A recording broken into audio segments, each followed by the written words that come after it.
En primer lugar, ella se viste para que Dios la vea con agrado, no para los hombres. Y de paso, déjenme decir algo, si conozco un poquitico de la psicología femenina, lo increíble es que las mujeres no siempre se visten para los hombres, se visten para las otras mujeres. Pero el punto es que ni es ni para los hombres ni para las mujeres, es para Dios. O sea, es que yo tengo que tomar en cuenta qué impacto yo puedo tener, porque ¿cómo puede ser que yo vaya a la iglesia o esté en la calle y yo provoque que alguien peque contra el Dios al que yo digo temer? Eso debe llenarme de temor. O sea, a una mujer debe llenarla de temor. Wow, que por mi cuerpo yo lleve a una persona a pecar contra ese Dios al que yo le temo, cuando yo lo que debo desear es que los demás le teman a Dios como yo le temo. Entonces, una mujer debe pararse en el espejo y decir, ok, claramente está cubriendo esto mi cuerpo, porque desde que Adán y Eva pecaron, Dios está cubriendo a la mujer y Satanás está tratando de desvestirla desde el principio. O sea, fíjense cómo Adán y Eva pecan y ¿qué hace Eva? Se pone un bikini de hojas, pero en un bikini. Y Dios le dice, no, olvídate del bikini, es una túnica. Y la palabra túnica que aparece allí es una túnica en el hebreo que va desde el cuello hasta más abajo de las rodillas.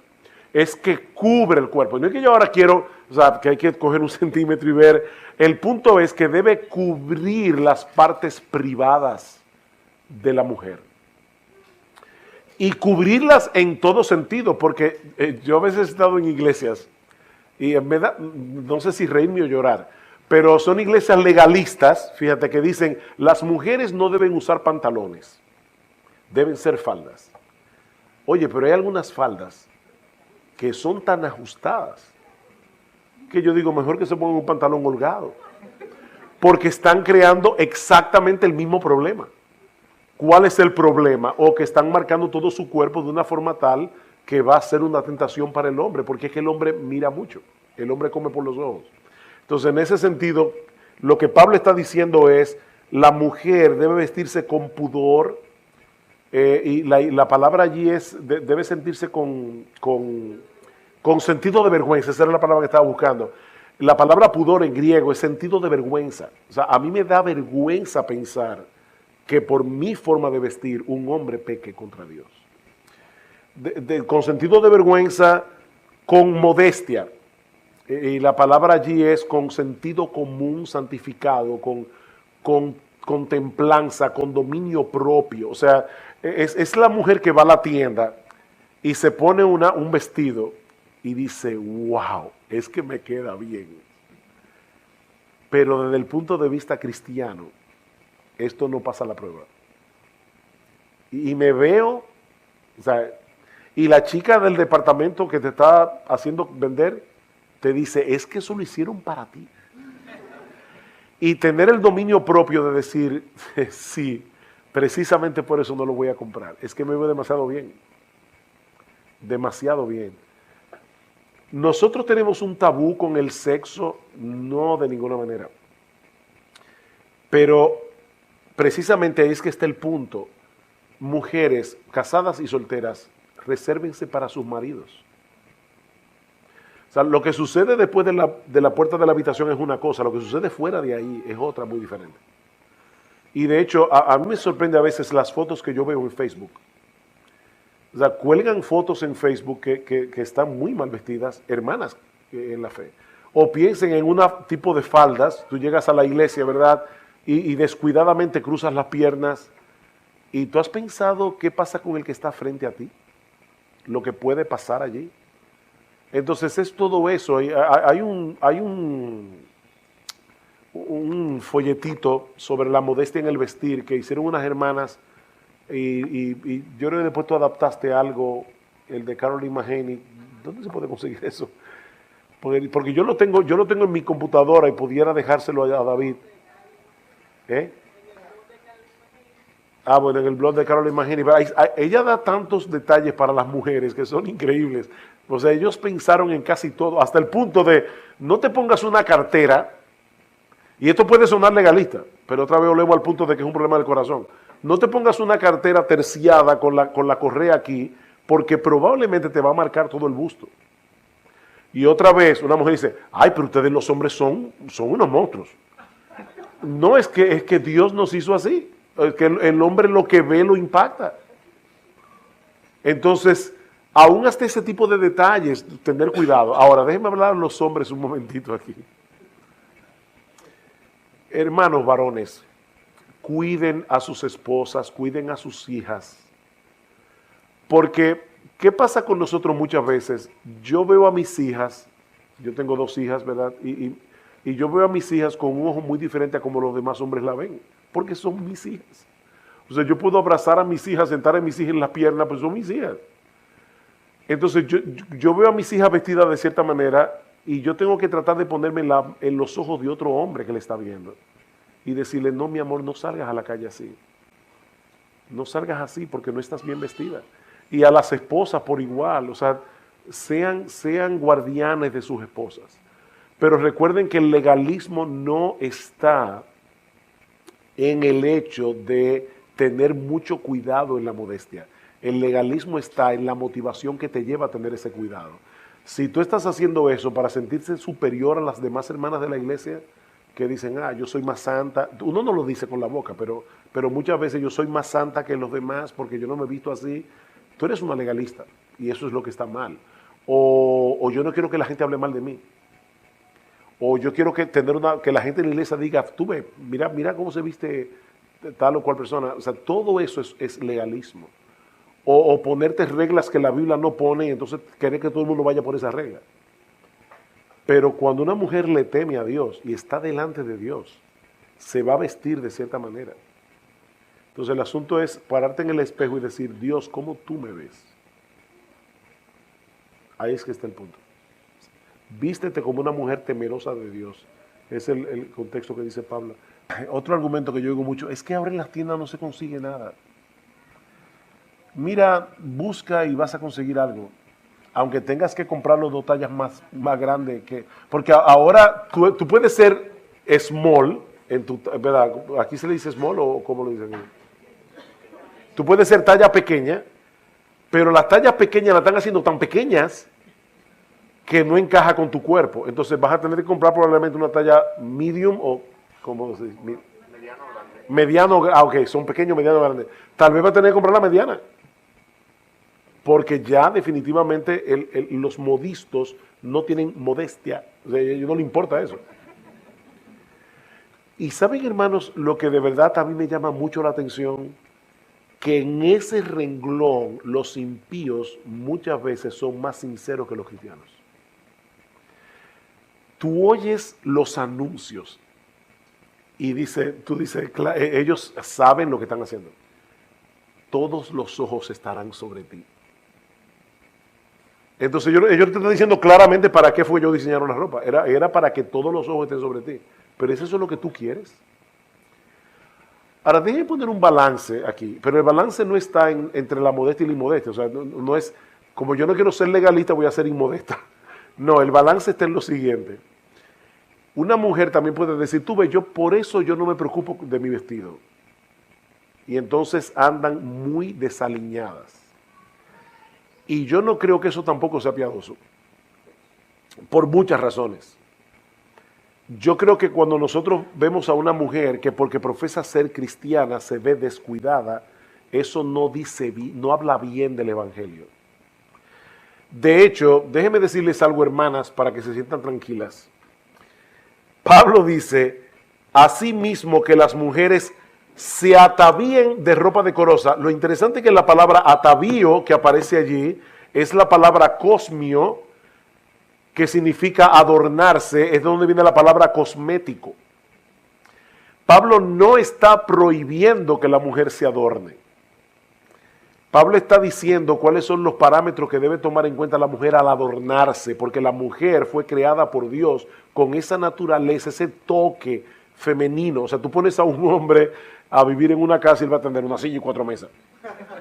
Llega la mujer y pone un florero con alguna flor. Y eso, qué bueno. O sea, definitivamente Dios hizo a la mujer de esa forma. Entonces, no es que la mujer no se adorne. es que se adorne con sentido de vergüenza, con dominio propio, con temor a Dios. Eso es lo que Pablo está diciendo, no es que no se adorne. Porque entonces hay iglesias que dicen que las mujeres no se afeitan la pierna, que no se... O sea, de verdad, yo no creo que Pablo se está metiendo en todo eso. Es el otro extremo. Yo a veces veo mujeres que digo, óyeme, pero es que aún hasta para los maridos se le están poniendo difícil. Debe ser una maestra del bien que enseñen a las más jóvenes, escuchen que, a amar a sus maridos y a sus hijos. Cuando las hermanas más jóvenes te ven a ti, deben aprender de ti a amar a su marido y a sus hijos, a ser prudentes, castas, puras, santas, inocentes, en pensamiento, en acciones, en toda su vida. Tú eres una maestra del bien que debes enseñar a las más jóvenes a ser castas, hermanas. Esta es una época donde la castidad brilla por su ausencia. Y yo te pregunto, ¿alguna vez cuando tú escoges tu ropa, tú piensas en el hecho de que si todas las hermanas de la iglesia se visten como tú, estarían modelando la pureza y la santidad del Señor Jesucristo? Esto no es opcional, mi hermana, tú eres una maestra, pero puedes estar enseñando algo equivocado. Tu ejemplo está enseñándole a otras mujeres, y lamentablemente debo decir, mis amadas hermanas, que el cristianismo ha sido permeado por el mundo en cuanto a la inmodestia de una forma flagrante. Y no pienses, por favor, que eso es legalismo, porque la Biblia dice que las mujeres deben vestirse con pudor y modestia. Entonces, la pregunta es, cuando tú te vistes, tú estás consciente de que tú estás enseñando a otras mujeres con el largo de tu ropa, con lo modesta que te viste, con lo bien que te cubres. Maestras del bien, castas, cuidadosas de su casa, buenas, sujetas a sus maridos. Y oye, que para que la palabra del Señor no sea blasfemada. Wow, hermanas, eso es serio.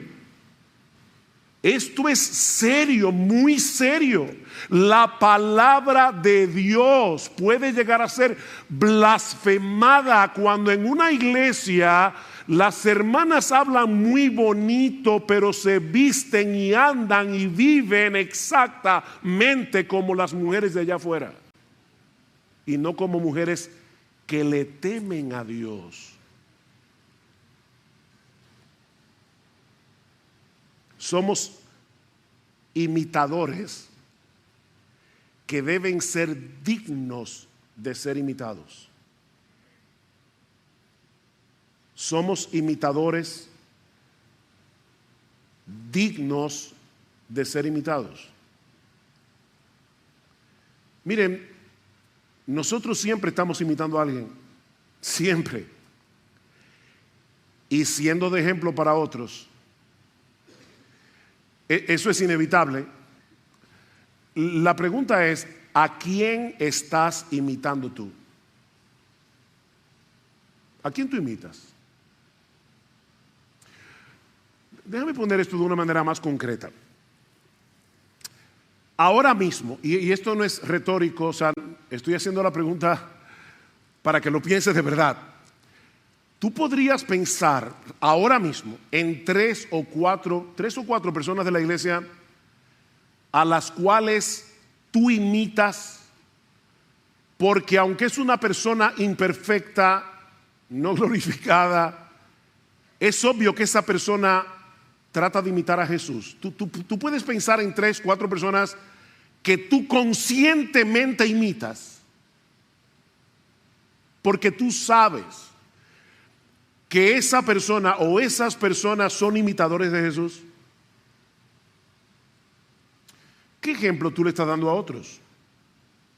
¿Eres un creyente al que los demás pueden imitar? Porque en dependencia del Espíritu Santo tú procuras ser imitador de Cristo. Bueno, pastor, yo un ejemplo. Sí. Estos nuevos creyentes de Tesalónica eran seres humanos comunes y corrientes. Y ellos llegaron a ser un ejemplo. Nadie tiene excusa para no ser un ejemplo. Porque de paso, no hay que ser perfecto para ser un ejemplo. No, obviamente, porque si eso es lo que se requiere, ninguno de nosotros podría ser un ejemplo. De hecho, una de las cosas que los creyentes debemos modelar es un espíritu enseñable cuando somos corregidos. Los creyentes que son dignos de ser imitados también pecan y tienen que ser corregidos. Y precisamente se vuelven imitables cuando en medio de la corrección reaccionan correctamente, piadosamente. Cuando son convencidos de pecado, los creyentes dignos de imitar modelan una vida de arrepentimiento. Aquí no estamos hablando de una vida perfecta, aquí estamos hablando de una vida de arrepentimiento. Y la gente puede decir, yo puedo imitar a esta persona porque cuando él peca se arrepiente y pide perdón. Y no solo a Dios, sino cuando tiene que pedirle perdón a otra persona, pide perdón. Es digno de ser imitado, no hay que ser perfecto. Y yo vuelvo y te pregunto, ¿tú eres un ejemplo para tu esposa? Ese es tu primer, ¿qué puedo decir? La primera persona en la que tú tienes que ser un ejemplo es a tu esposa, a tu esposo. ¿Eres un ejemplo? ¿Eres un ejemplo para tus hijos? Nosotros estamos todo el tiempo modelando algo delante de nuestros hijos, nuestro amor por el Señor, nuestro amor por su palabra, nuestro amor por la iglesia. Tú eres un ejemplo. Si todos los creyentes de esta iglesia te imitaran a ti, ¿cómo sería esta iglesia?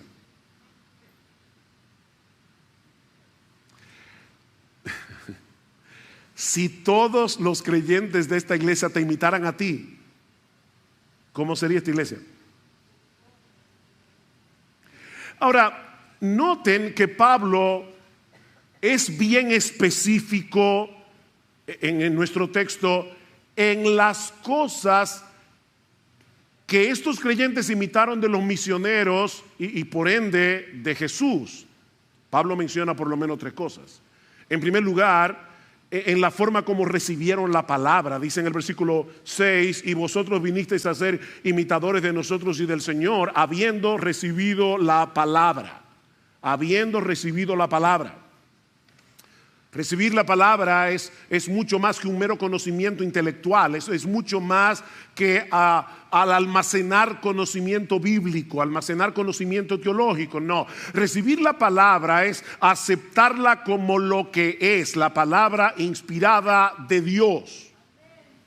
Esta es la palabra de Dios.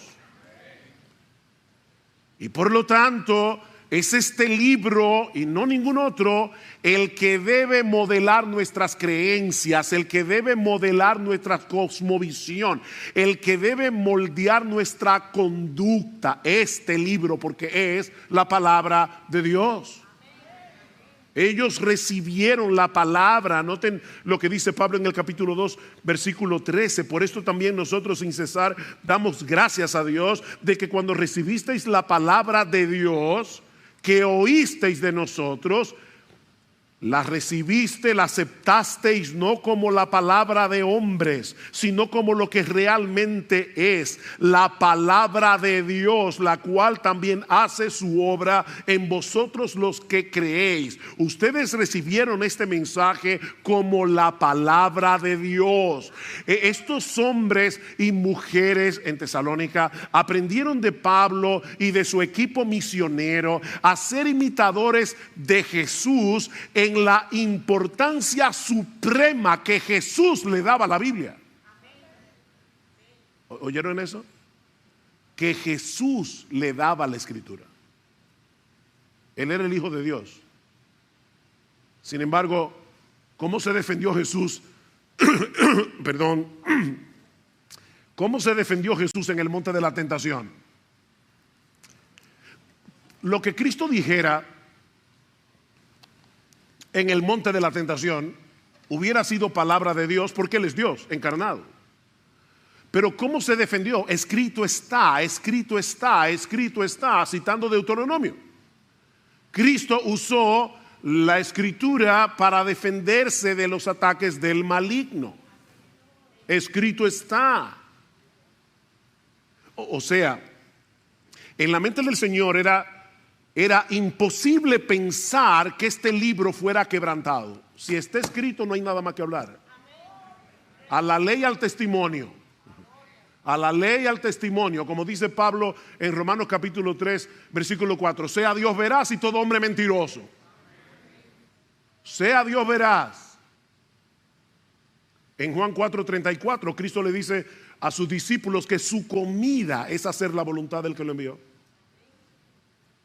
Perdón. Mi comida es hacer la voluntad del que me envió. El hombre de Dios, perdón, el Hijo de Dios encarnado, Jesús, tomaba en serio la palabra de Dios. No busco mi voluntad, Juan 5:20, sino la voluntad del que me envió. ¿Y dónde conocía Jesús? ¿De dónde extraía Jesús la voluntad de Dios? Del mismo lugar que tú y que yo, de este libro. Los creyentes que modelan a Cristo aman la palabra, la toman muy en serio.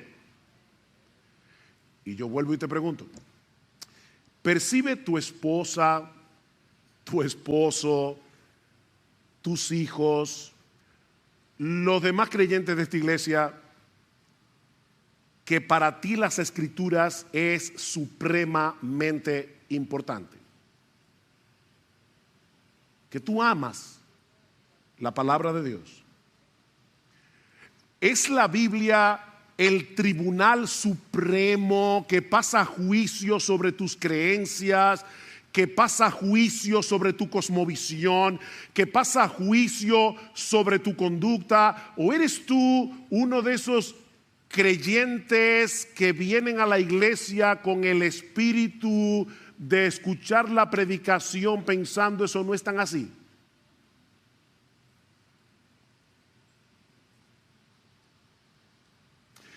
Pero estos creyentes no solo recibieron la palabra de Dios como lo que es la palabra de Dios, sino que lo hicieron en medio de mucha tribulación. ¿Vieron el texto? Y vosotros vinisteis a ser imitadores de nosotros y del Señor, habiendo recibido la palabra en medio de mucha tribulación. Ellos aprendieron de Pablo y de Silas y de Timoteo a ser imitadores de Jesús en el sufrimiento que trae consigo hacer la voluntad de Dios, tomar la Biblia en serio en un mundo que todo lo distorsiona, donde a lo bueno llaman malo y a lo malo llaman bueno. Lean el libro de los Hechos, sobre todo los capítulos 16 y 17, donde Lucas narra el inicio de la obra evangelizadora en Europa, y ustedes verán el alto precio que Pablo y su equipo tuvieron que pagar por predicar la palabra en un medio sumamente hostil. Y los tesalonicenses lo sabían, porque de hecho pasó en su ciudad. Pablo estaba preso junto con Silas en la cárcel de Filipos, y ¿qué hacían? Cantaban himnos al Señor. Y lo más seguro ellos se habían enterado de eso. Los creyentes en Tesalónica aprendieron de Pablo y de su equipo misionero lo que era sufrir por Cristo. Ellos recibieron la palabra, ellos abrazaron el evangelio de todo corazón en medio de una severa persecución. Noten el capítulo 2, versículo 14. Pues vosotros, hermanos, vinisteis a ser imitadores de las iglesias de Dios en Cristo Jesús que están en Judea, porque también vosotros padecisteis los mismos sufrimientos a manos de vuestros propios compatriotas, tal como ellos padecieron a manos de los judíos, los cuales mataron tanto al Señor Jesús como a los profetas, y a nosotros nos expulsaron de la ciudad. A Pablo y a Silas y a Timoteo los expulsaron de Tesalónica y los hermanos vieron eso.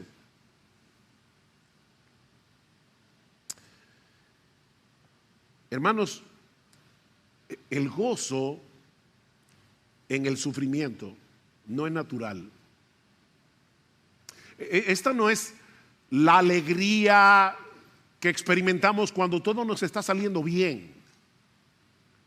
No, este gozo es un fruto del Espíritu. ¿Recuerdan Gálatas 5? El fruto del Espíritu es amor, gozo, paz, paciencia, benignidad. Esto es sobrenatural.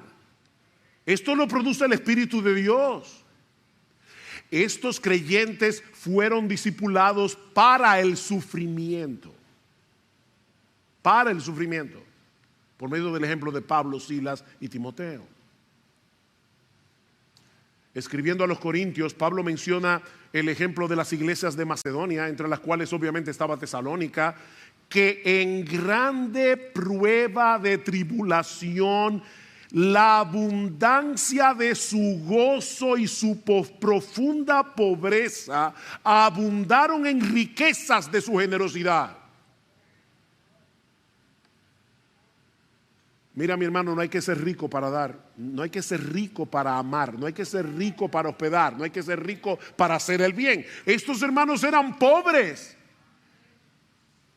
Y en medio de su tribulación, en vez de decir, ay de mí, pobre, lo que los americanos llaman el pity party, hay gente que les encanta autocompadecerse. No, estos hermanos no se estaban autocompadeciendo, ellos estaban pensando, ¿qué le falta a estos hermanos de Judea para nosotros poder ayudar con lo que tenemos?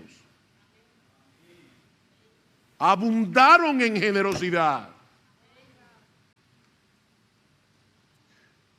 Ser imitadores de Jesús implica experimentar ese gozo sobrenatural del Espíritu Santo. Porque Jesús lo experimentó. Dice un salmo que él fue ungido con óleo de alegría. ¿Tú te imaginas a Jesús como alguien alegre? ¿O te lo imaginas como alguien, déjame ponerlo, con cara de busto de Beethoven? ¿Ustedes han visto a Beethoven? Que siempre estaba como malhumorado. ¿Ustedes se imaginan a Jesús así? Porque eso no es lo que la Biblia dice. Por el gozo puesto delante de él sufrió la cruz. Hablando de Cristo. Por el gozo puesto delante de él sufrió la cruz. Él experimentó gozo en medio del sufrimiento. Y los apóstoles aprendieron eso de Jesús. Ustedes recuerdan cuando fueron encarcelados por predicar la palabra en la sinagoga, el concilio los encarceló y dice en el versículo 41 del capítulo 5 de Hechos, oigan esto, que después de ser azotados, ellos salieron de la presencia del concilio gozosos de haber sido tenidos por dignos de padecer afrenta por causa del nombre.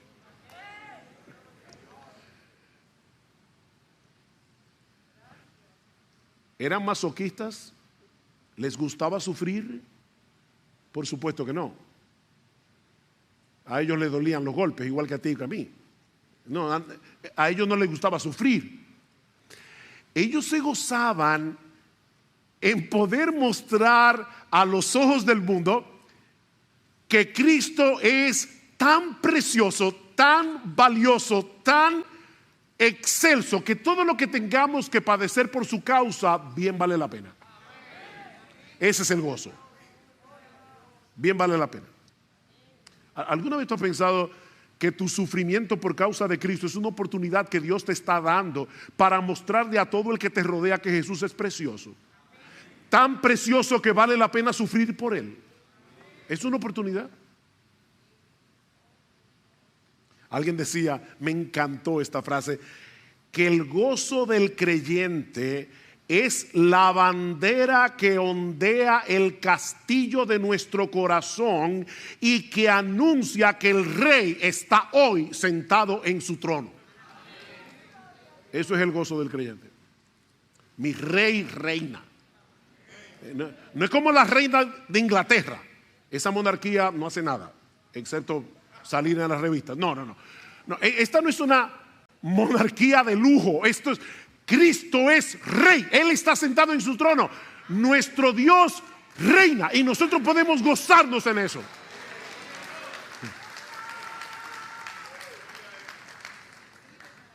En medio del sufrimiento nos gozamos, porque sabemos que no existe un rey más bueno, sabemos que no existe un rey más poderoso, sabemos que no existe un rey más sabio que el nuestro, y que al final nosotros compartiremos su victoria y su trono.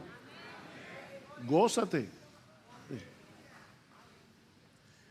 Y ahora yo te pregunto otra vez. Este es el mensaje de las preguntas. Estamos modelando delante de otros lo que implica recibir la palabra en medio de mucha tribulación con el gozo del Espíritu Santo. Estamos imitando conscientemente a otros cristianos que reciben la palabra así. Wow, yo quiero ser como este hermano, yo quiero ser como esta hermana.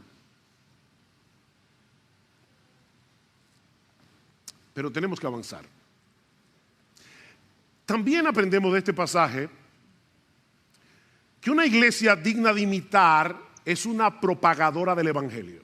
Una iglesia digna de imitar es una propagadora del Evangelio. Vean el versículo 7, de manera que llegasteis a ser un ejemplo para todos los creyentes en Macedonia y en Acaya, porque saliendo de vosotros la palabra del Señor ha resonado. De paso, Pablo habla mucho de la palabra de Dios, la palabra de Cristo. Solamente 2 veces Pablo usa esta frase, la palabra del Señor, aquí y en 2 Tesalónica, las 2 cartas, y es una frase que nos conecta con la palabra de los profetas del Antiguo Testamento, la palabra del Señor.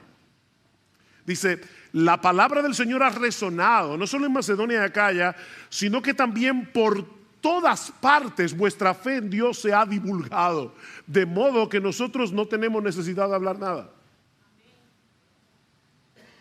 La palabra griega que se traduce como resonar puede ser traducida también como retumbar o resonar muy intensamente. Es una palabra interesante porque está emparentada con el término griego de donde viene nuestra palabra eco.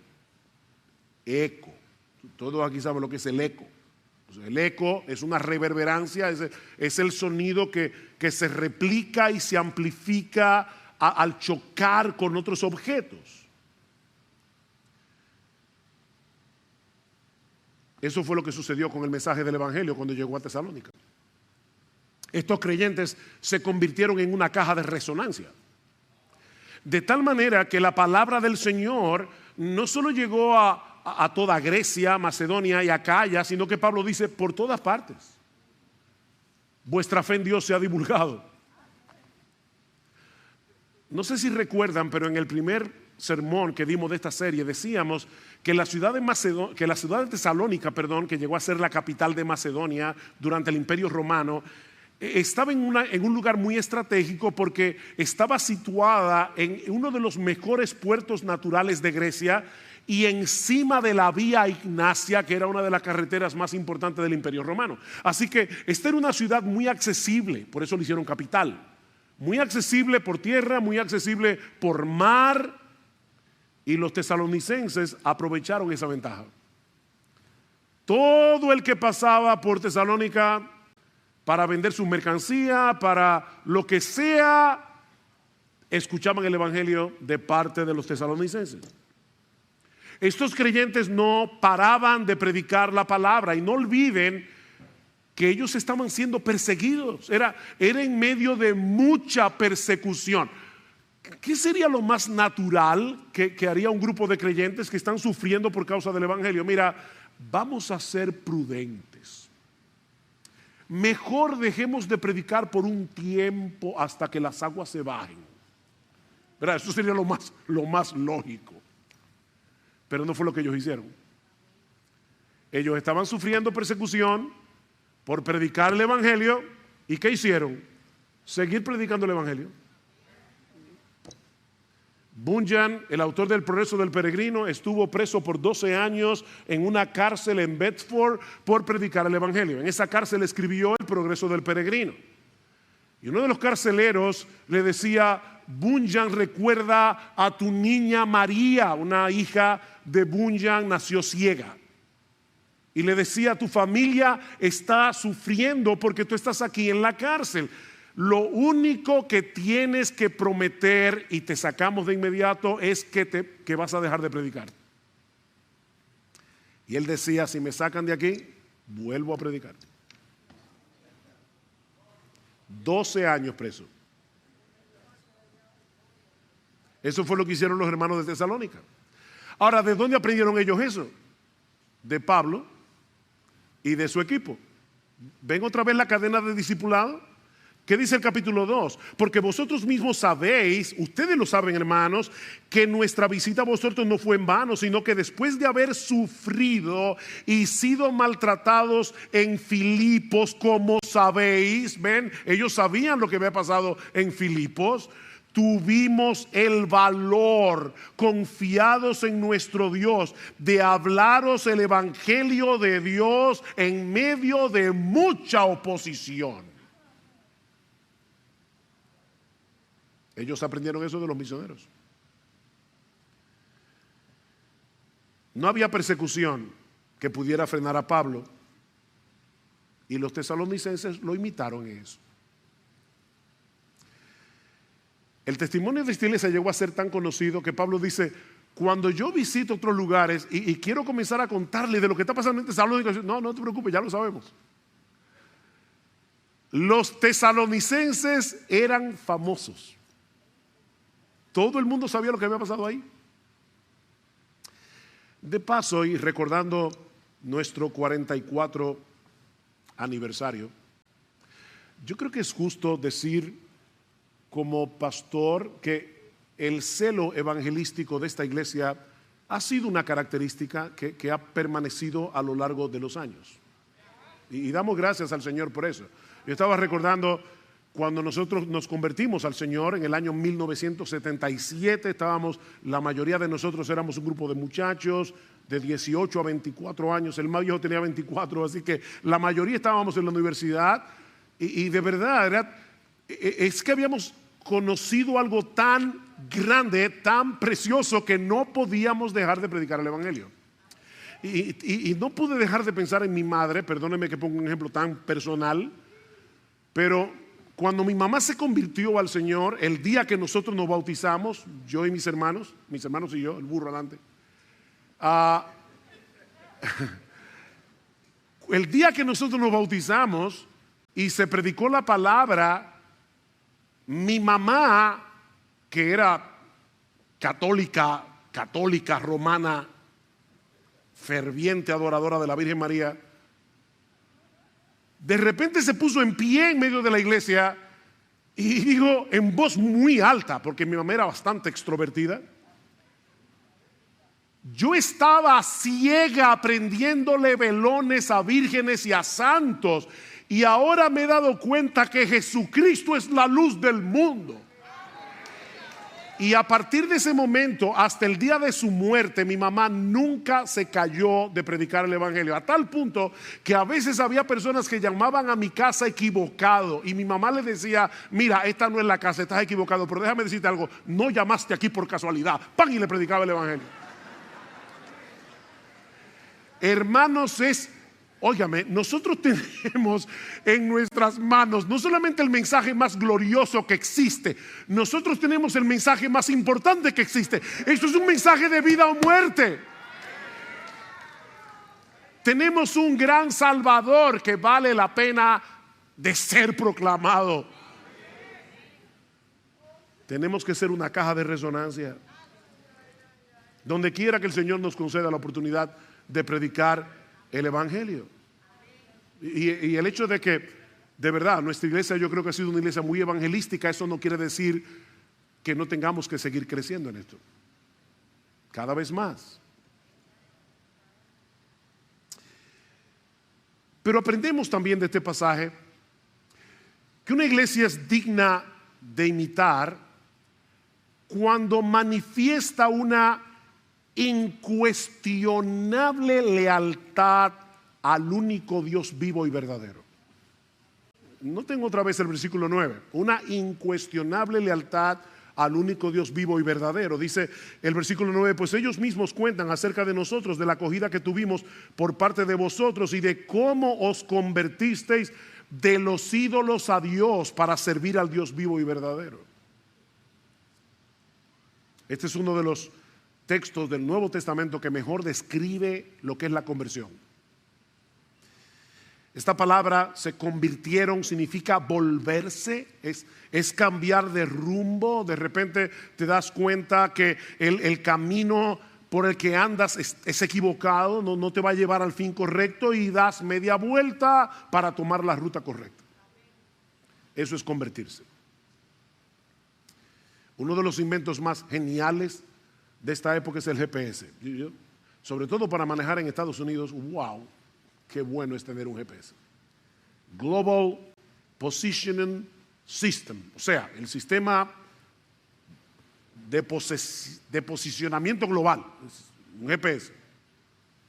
Cuando uno se equivoca usando el GPS y se mete por la carretera equivocada, hay una voz que sale del aparato que te dice recalculando. Los que han usado GPS saben lo que es.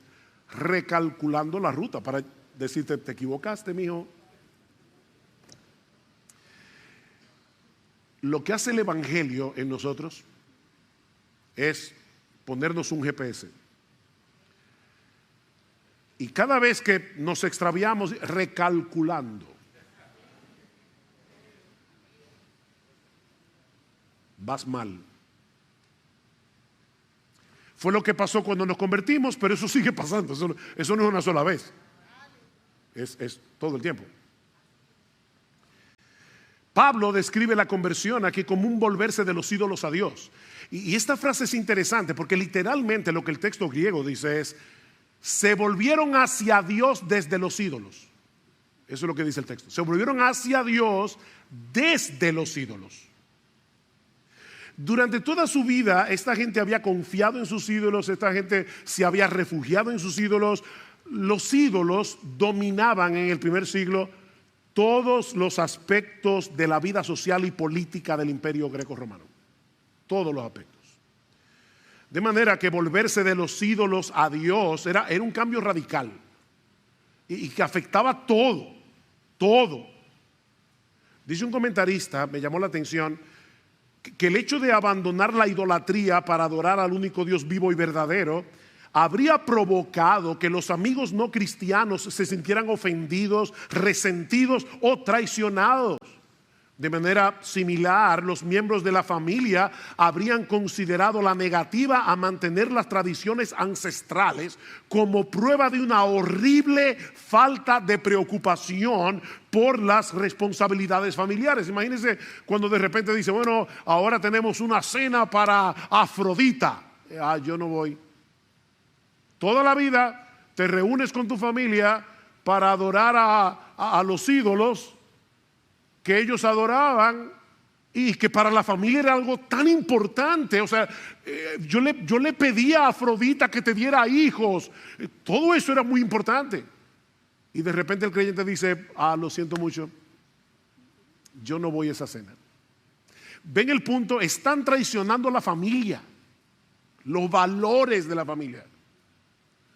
Y para colmo, dice este comentarista, se pensaba que la paz ciudadana, el éxito agrícola y no tener que sufrir catástrofes naturales eran cosas que los dioses naturales tenían en sus manos, tradicionales, perdón. Ignorarlos u ofenderlos se veía como algo extremadamente peligroso. De hecho, a los cristianos los acusaban cada vez que venía una peste. Decían, eso es porque los cristianos dejaron de adorar a los ídolos. Eso es Zeus que está molesto, eso es la diosa tal, el dios tal.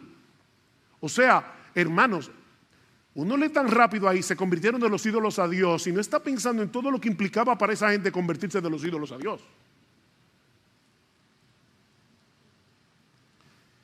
Ellos entendieron que era imposible servir al único Dios vivo y verdadero sin que haya un abandono de los ídolos que antes servíamos. Mira, déjame decirte algo. Nadie puede pretender tener a Cristo en su vida en medio de otros altares. No trates de hacer un hueco en tu corazón, en medio de toda tu idolatría, para meter a Cristo ahí. No. Cristo no acepta eso. Él es único. Seguir a Cristo significa, esto es profundo, seguir a Cristo. Seguir a Cristo es seguir a Cristo y a nadie más.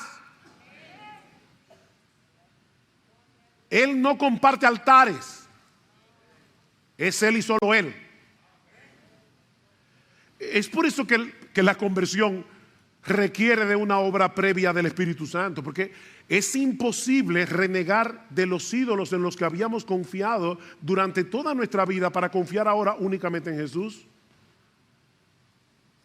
El Espíritu Santo tiene que abrir los ojos de nuestro entendimiento para que veamos a Cristo infinitamente superior, infinitamente más hermoso, infinitamente más deleitoso, infinitamente más confiable que todos nuestros ídolos. Esa es la única manera como podemos cortar con la idolatría en el momento de la conversión y seguir luchando con ella a lo largo de toda nuestra vida. Debemos mantenernos contemplando la hermosura, la gloria, el poder, la confiabilidad de nuestro Señor Jesucristo. ¿Qué dice Juan al final de su primera carta? Que los creyentes sabemos que el Hijo de Dios ha venido y nos ha dado entendimiento para conocer al que es verdadero, y estamos en el verdadero, en su Hijo Jesucristo. Este es el verdadero Dios y la vida eterna. Y ahí mismo dice: hijitos, guardaos de los ídolos. ¿Ven? A creyentes, guárdense de los ídolos. ¿Y cuál es la única manera? Recordar que Jesucristo es el Dios vivo y verdadero, el único. Mis hermanos, si nuestro Dios es el único Dios vivo y verdadero, eso significa que todos los otros dioses están muertos y son una ilusión. Todos los otros dioses. Y por favor, no pienses en la idolatría en términos de una estatua, de un cuadro. No, decía alguien que nuestros ídolos son aquellas cosas con las que contamos para hacer nuestras vidas significativas. Son aquellas cosas de las cuales decimos: yo necesito eso para ser feliz. O si yo no tengo eso, mi vida no vale nada ni significa nada. Ese es tu ídolo. Puede ser la fama, el dinero, el esposo, la esposa, los hijos, los amigos, el entretenimiento, la música, el deporte. Todo eso puede ser un ídolo. La conversión, mi hermano amado, implica un traspaso de lealtad. Tú eres leal a Jesucristo y a nadie más. Leal a Jesucristo, en vez de ser leales a tus ídolos con los cuales estás luchando. Nos convertimos para adorar, confiar, servir únicamente a Cristo.